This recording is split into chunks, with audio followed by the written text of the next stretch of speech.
Interesting. Hello and welcome to Tensile Ground Coffee. A few minutes on ground engineering to enjoy while having your coffee. Well, we're continuing with the Ask Andrew series. Let's see what questions we've got in this week. We got one from Sandy Gravel, and she's asking, what are the different types of retaining wall? That's a nice follow-on from the previous episode. Okay, thanks for that, Sandy.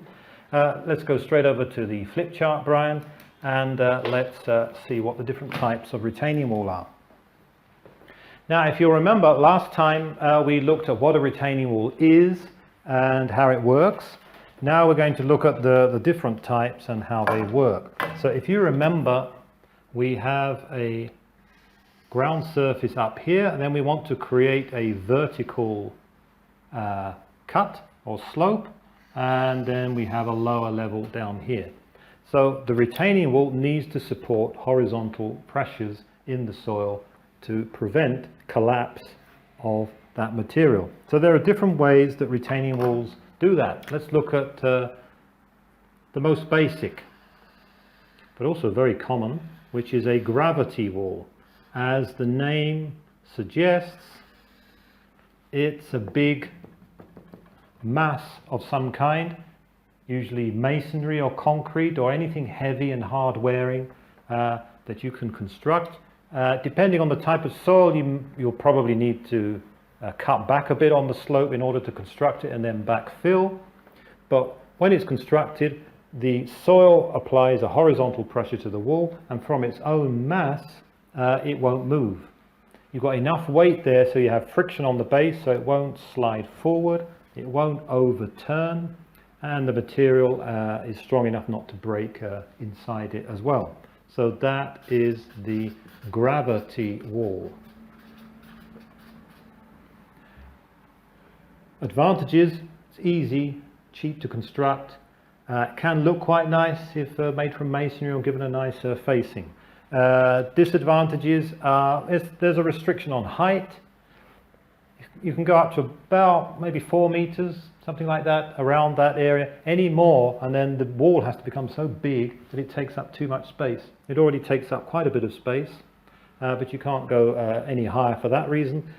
This soil needs to be strong enough to support the weight of that. That is also one disadvantage of the gravity wall. Let's go on to the next one. Let's draw this with a dashed line. You'll see why in just a moment. Here, this type of wall takes up less space. It's just that thin stem. It's a reinforced concrete wall. So to construct it, you need to cut back because the stem of the wall is supported by quite a big reinforced concrete base. There are different shapes here. It could just be an L like that, or often it extends a bit in front as well. So that's the full shape of it.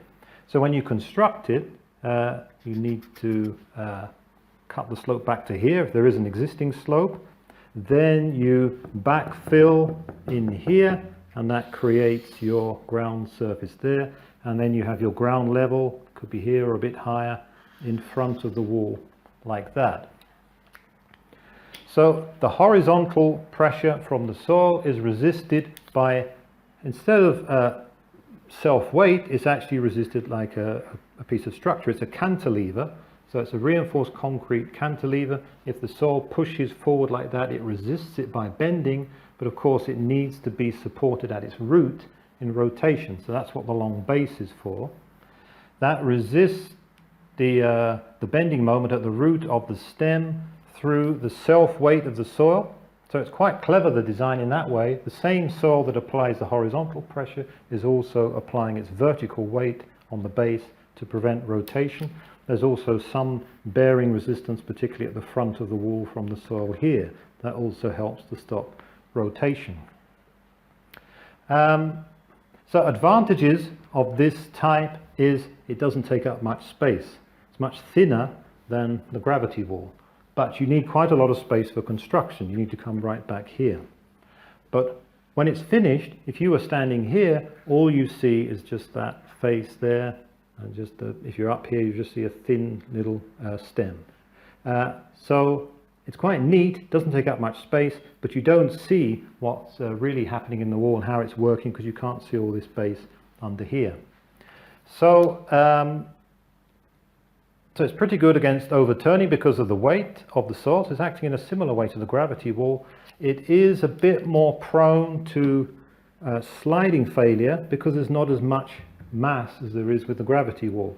So to help that, during design, what you can do is design in what's called a key. It's a little vertical element of the reinforced concrete structure that comes down here. Then you get the additional pressure here. It's set back a little bit from the front in case somebody excavates a ditch here for services or other reason.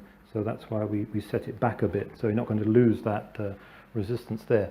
Again, you're restricted in height like this one, maybe to around about 5, possibly 6 meters, because as this gets higher and higher, this concrete needs to get thicker and thicker and the base needs to get bigger and everything gets just too big and impractical. So that is called the reinforced concrete cantilever wall because of this main piece which acts as a cantilever here. Okay. That's 2 down. Now, both of those types, they're not very good in situ ground where you don't have fill material. So that happens in a basement. So let's imagine that you have a building here. You're going to construct a basement here next to these existing buildings. So this happens a lot in built-up areas. To increase the value of a site, you want to increase the floor area by constructing a basement.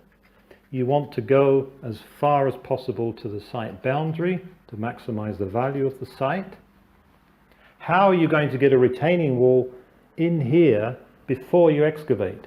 Because you must put in the retaining wall before you excavate, otherwise this soil and the buildings will collapse into the basement. So those previous types of wall won't do. You need to put in the wall at the start and it goes below your excavation level. For that reason it's called an embedded wall. There are different ways of installing this. It can be with a line of piles, diaphragm walls, sheet piles, and so on. So you install the wall first, then you can excavate out the material. This is much more expensive, of course, much more specialized construction methods. The design is also quite difficult because you need to check for movement. It's not just an ultimate limit state design. The serviceability limit state is very important. You need to check that there's not too much movement so that these existing buildings don't suffer any damage. Now, it can act as a cantilever, as an embedded cantilever wall to a certain depth, maybe to about 4 or 5 meters, depending on the strength of the soil. Then it gets all its resistance from the soil here. You get passive resistance, which holds the wall. So the wall will bend a little bit because of the pressure behind it, but it will be held by the soil around here. But of course, there's a limit to how deep you can go. Then you can start putting in additional supports. You can put in ground anchors, for example. They will even pull the wall back. They can actually be tensioned and help to reduce the deflection in the wall. Or you can internally, because there are restrictions on this going under other people's property, and also there may be a basement here as well. So often you have no alternative but to use struts internally within the basement. These can be temporary, or you can use the floor slabs in the building as a permanent support as well.